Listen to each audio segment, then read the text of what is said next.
Welcome to ChiroSecure's weekly show, Chiropractic, Connecting People and Communities, with this week's host, Dr. Kim Hong. As Dr. Kim says, and I quote, starting off as a female chiropractor and also Vietnamese, I found that there are a lot of challenges that I've been able to overcome and have built two successful practices with a lot of determination and a lot of hard work. And now, here's Dr. Kim. Hello, Secure Nation. I wanted to thank, of course, Secure for giving me this platform to be able to share my story and hopefully influence my fellow colleagues who are just maybe starting off and building their own practice. A bit about myself. I've been practicing for about 20 years in the greater New Orleans area. I have two offices, one on the East Bank and West Bank of New Orleans. I went to Parker University, and after graduation, I moved back home, or actually to Louisiana. Home is actually a town about 60 miles south of New Orleans. And there I practiced with a doctor who I learned a lot from. I practiced with her for about 4 years. And I knew it was time for me to be able to venture out on my own, but I was scared. I didn't have the financial backup. So a little bit about my family history. Both my parents are immigrants from Vietnam, and when they came to the United States, they pretty much came with the clothes on their back. My both my parents were in the fishing or the seafood industry. My mom, she shucked oysters for a living, and my dad, he went shrimping, crabbing, worked on the oil rigs, and through some bad investments, mainly a shrimping boat that sank. We pretty much lived in debt our whole lives. And excuse me, I knew that that was not how I wanted to live my life. So I was determined, and I put myself through school and went to, again, Parker University, graduated in 2000. And again, whenever I started and I ventured off on my own, I didn't really know what to do. And with some of the things just kind of lined up, and I was able to get into a practice where I was partnered with another friend colleague of mine, and then eventually I was able to buy him out, and then pretty much bought the building that I'm in right now. But whenever I did that, and this is what I want to share with you guys. I wanted to start off with a low overhead. I did not want to live above my means, and so with that, it was a minimal practice. We pretty much went to well, actually, just had an adjusting table and also a couple of different therapy bed. As far as the loan that I had taken out, again, it was probably maybe 20, 30,000. It wasn't a lot at all. And I was able to actually uh, work hard and basically be able to pay that off in no time. But in any event, as I was able to accumulate uh, revenue and wealth, I knew that I wanted to pay off, any debt that I had, of course, student loan and, mortgages, things of that nature. But, again, my point is that live below your means. I think that in today's society, we, kind of want to keep up with the Jones, and we tend to create debt, and it's just a negative spiral. And again, I think that I learned from the way that I grew up, and I did not want to be in that position. So that would be the first recommendation that I would tell my fellow colleagues. Um, let's backtrack again. I wanted to let you know as far as why I became a chiropractor. So whenever I was young, at the age of 8 and also 13 years old, I was in a couple car accident. Never did anything about it because we didn't know that we were able to go to the doctor's office. And I developed back pain since I was 13 years old. And it wasn't until I went to undergrad that I was able to meet my mentor. Her name is Dr. Celine, and she took me under her wings. And I then knew at that time that I wanted to become a chiropractor. And so everything that I have here at my office, I'm able to have a personal testimony for my patients. I am able to try it out. I'm able to let them know. And that personal testimony goes so far. In any event, um, now currently, one of the things that, and back to the financial portion of it, once you're able to make money and save money and reinvest into your office, whether it be, going from a printed X-ray to a digital X-ray machine, or if you wanted to invest in a $10,000 table, or recently we actually had incorporated the AccuSpine, a decompression table. Technology has come so far, and to be able to give this as an added service to your practice, not only do you see your patients flourish, but also you're able to see the financial benefits of it as well too. The next thing I wanted to talk about was, and some of the things that I think has helped me build two successful practices, is also trying to learn another language. Whenever I first started off in practice, I knew at that point that I wasn't the best chiropractor, but there was a need for some of the minorities as far as Spanish speaking or either Vietnamese speaking patients. And at the time, whenever I started my private practice, although Vietnamese is my first language, I actually did not continue to use that language for an extensive period of time. So then, whenever I started my private practice, I actually had to learn the language again. And it's a little different because whenever you speak in just everyday dialect, it's "Hi, how are you?" But then once you have to speak about discs, as muscle, where is the spine, the vertebrae, things of that nature, you have to relearn it again. But to be able to communicate with my patients, that is one of the draws that I have here in my practice. They come to me because I am able to speak their language. And I know that whenever I communicate with them, it is different. There's Google app, the Google Translate now, but sometimes it's very spotty. Sometimes it's okay. You hurt. Okay, where do you hurt? Is it radiating down the leg? Is it a sharp pain? All of those things are important. And so for me, of course, I was able to relearn the language. However, if you don't know the language, then like Spanish, have someone in your office that speaks the language. In my two offices, I always have a Spanish speaking person in each of the offices. And on a side note, I actually have tried to take courses to learn Spanish as well too. That's my ultimate goal. But have someone there to be able to translate and make sure that you get the full story. We owe it to our patients to be able to make sure that we are taking care of them to the best of our ability. Okay.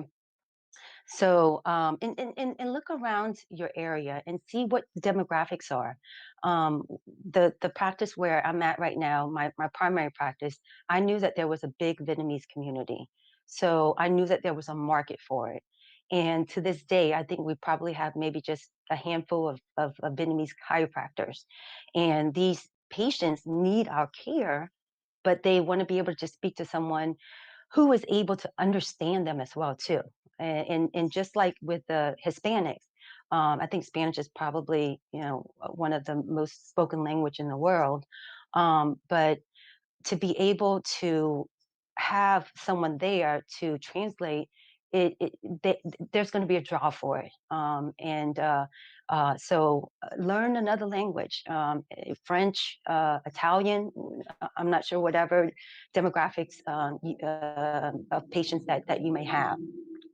Also, um, I've been in private practice for about 16 years. I probably have so we have 3 doctors in between the 2 offices and probably about 6 or 7 chiropractic assistants. And I want to say that I probably have maybe a handful of employees that have been with me for almost 10 years. And I think that um, that speaks volume. I think it's because um, I am able to pay them well and also listen to their needs, but hold them accountable, hold them responsible for what you expect them to do. So, say for example, if I were to go out of town, then normally it's going to be my senior associate and also my office manager. They're the two that's going to be in charge. And guess what? If there's an issue, they're not calling you. They're going to call the office manager or either the senior associate so that they can troubleshoot it for you. And also be approachable. As an employer, I find that sometimes the newer employees, they get scared. They get scared to approach you because they think, oh, she's too busy. I don't really want to tell her how I feel. And then eventually you just don't see them anymore. And again, I've been in private practice for about 16 years. So I've seen my fair shares of, employees coming and going. And we have a group of core employees that have been with me for, again, 10 years or so. And so whenever I get the new employees, sometimes we learn in terms of what had happened in the past and how can we communicate with the new employees better. I always believe that I can always better myself. I never say that I am perfect because once you say you're perfect, you quit learning and you quit growing.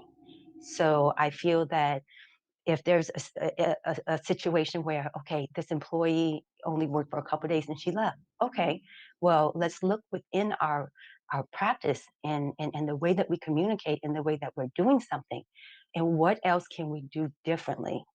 And so I think that has been able to help me um, bring a good core of employees that understands their role. And whenever one employee leaves, I know that I have a set of criterias that I have learned from the employee that left to implement it on the new employee and tell them what to expect at the beginning. I think that each person is different as far as the role that they take. And I think that sometimes it's hard for us to say, okay, this is your job. I mean, yes, we have a handbook, but there's different, I have an office manager. She knows that she pretty much takes care of a lot of things, but to be a good leader, you have to delineate your task.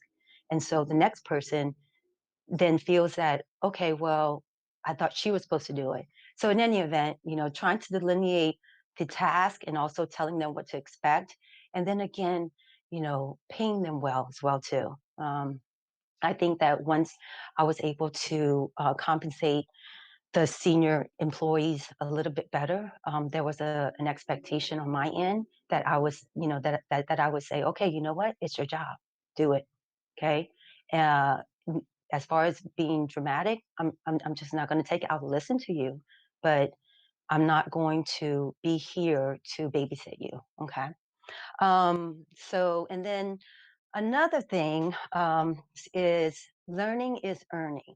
And so what I love is I think that in my 16 years of practicing, there was some points in my career where I just felt like I was just going through the cycle, going to work, seeing the patients. If the patient came in, great. If they didn't, oh well. It was going through some life experience where I was able to uh, get a coach. And my coach, Dr. Bob Hoffman with Master Circle, has been amazing for me personally. He's been able to motivate me and also guide me and coach me as far as things from handling staff to also taking seminars and also furthering your education. I find that where I was 10 years ago is definitely I've definitely advanced to where I am today. And and that comes in part with always trying to learn more, whether it be for us recently, we have just gotten our national certification for disc decompression. And we so we're the disc specialists, and it's great to be able to say that because not a lot of chiropractors out there are disc decompression specialists. So maybe learning, a niche that you may love and that you are passionate about is going to give you an identity. I myself have had a couple of disc herniations, again, from a couple of the car accidents that I mentioned to you, and then later on in my life as well too. So that's something I'm passionate about because that's something that I have and I understand it very, very well. So, and probably about once or twice a year, I take my staff and for the seminars, I'll handpick certain staff members, and we'll go to seminars outside of the New Orleans area. And it is a time that not only that we can connect together, but also to meet other professionals in our field. Talk to their staff or either um, just brainstorming. And I think that helps motivate us. So whenever we come back from these seminars, we're recharged and also we're excited. And sometimes you need that. I think that in private practice, sometimes um, we get set in our ways, and if no one's pushing us, we don't really do much about it because no one is really telling us, "Oh, you need to take this test and you need to pass it, or else you're not going to be able to advance." No, it's our practice. We do whatever it is that we want, but at the same time, we need to be able to get that motivation. Again, continuing education is an important part of my practice. Um, Other than that, I hope that I have been able to inspire some of my colleagues, and this is the reason why I wanted to do the show. I would tell you that I am usually not a person that's good in front of the camera. But I wanted to get outside of my comfort zone, and also more importantly is to inspire my fellow colleagues and let you guys know that, hey, look, you know what? Whenever you come from nothing, you sometimes think that, oh, it's so sad that that this happened to me. Don't think of it like that. Take it and run with it and take the positive out of it. So what I've learned is that, hey, you know what? I was not blessed as far as financially, growing up. I was blessed with a lot of love from my family, and I still remain very close to all my siblings, and that's my heart. But I was blessed with the drive, and I find that that drive will allow me to say success is is a must. There's no room for failure, and I get excited because my practice is pretty much my baby. But sometimes I wake up at 2, 3 o'clock in the morning, and ideas will come into my head, and I get excited about that. And whenever I'm able to, especially see my patients get better, of course, that's why we become who we are. And to be able to advance yourself and your knowledge and be able to uh, allow or be able to give that service to the patient, and be able to see that their lives are saved, from what we do. It just life can't be better. I mean, that's to me success. You know, so I think that again, I think I'm going to wrap it up today. And I look forward to speaking to you in my next show, which will probably be in about a month. And next week's speaker is going to be Dr. Frank Vault. And I hope you have an amazing day.